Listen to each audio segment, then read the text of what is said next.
Hey, what is up guys? Welcome back to the channel. Now, I just want to do a quick video because there seems to be a lot of discussion around a turbo and an NA CLK-LM. So I'm going to discuss my exact reasons as to why I was using the turbo version and not the naturally aspirated. Now at Sardegna, the main thing you want to do to make your time up is go fast through the corners. And for me, that's exactly where the turbo build excels, to be quite honest, with my NA build essentially being my spar build. So I'm going to show you my two different tunes. I was originally testing the NA build for Sardegna, then I tested the turbo, and personally I settled on the turbo for that. So we'll go through a lap from both. We'll have the NA up first as well as its tuning sheet, and then we'll have the turbo version with its tuning sheet. So that'll be the one that you've already seen in today's video, and I'll kind of explain, well, why it's built the way it's built.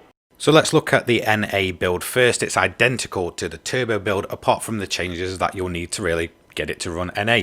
As you can see, you can run max power on the ECU, however you do have to restrict the power on the power restrictor. You don't have to run ballast, and I wouldn't recommend that with a group 2.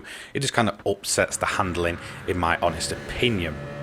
So as you can see, they're both set on the same Sardegna layout that you would naturally run the event at. They are in time trial, however, so it's going to slightly differ in terms of conditions because obviously you're not running with traffic and stuff, so the lap times are naturally going to be, a little bit lower. You don't have to worry about fuel on board or kind of tyre wear and such, so it's going to be just naturally time trial laps.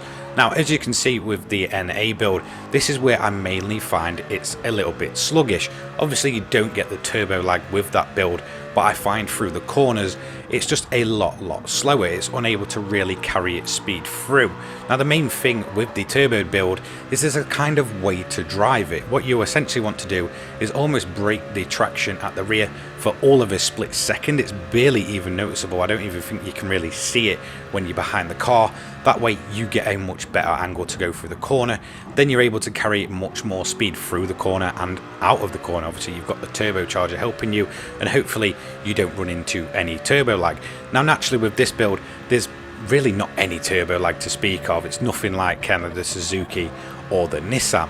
With the Nissan, I'm obviously referring to the Group 5, the Super Silhouette. Massive turbo lag on both of them, but there's no such problem with the CLK-LM.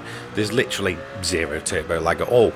Once you get the correct way of driving a turbo build around Sardegna, you'll usually find it is going to be naturally faster than an NA build, especially in terms of acceleration and just the way you can throw them around the corner. So we've got a 135.224 for the NA build. Now let's look at the sheet that we're using here.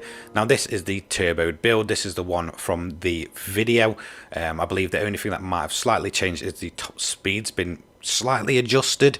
Obviously with time trial and such, you're not worrying about fuel wear and stuff. So exact same build. So let's go and do a lap with this one. So this is the car from the 800pp grind video that you've just seen recently. Pretty much the exact same thing, and it's going to be a much easier drive. I find short shifting in these turbocharged cars is much better. You're able to carry more speed through the corners and kind of retain your grip. You're also going to see me essentially slightly braking traction. What you're really looking for is the nudge on the rear end. Now this usually does give you a better cornering angle. It's just been a method when I'm on controller that I've used for, well, the longest time. I also find that a lot of the kind of four-wheel drive cars are quite prone to this, where you just slightly nudge the rear end and it just kind of lines you up that much better.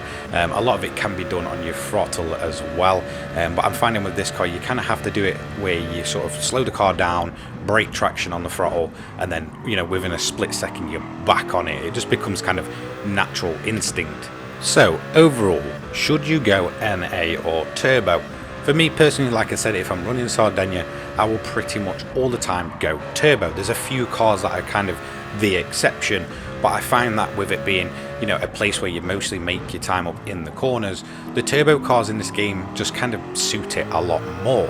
Now for me, I'm more of an NA at Spa guy, like I said, but that's going to be all to personal preference. What I really want to know is, what do you prefer?